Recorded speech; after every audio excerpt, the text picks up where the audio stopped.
Let's start from the left. That is PCB loader, screen printer, and SPI solder paste inspection.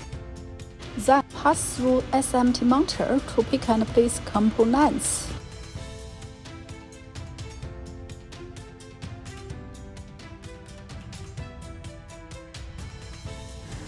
Then AOI automated optical inspection.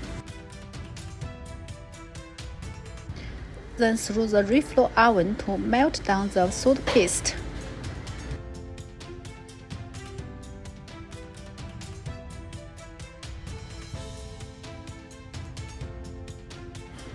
After PCB cool down, then AOI again.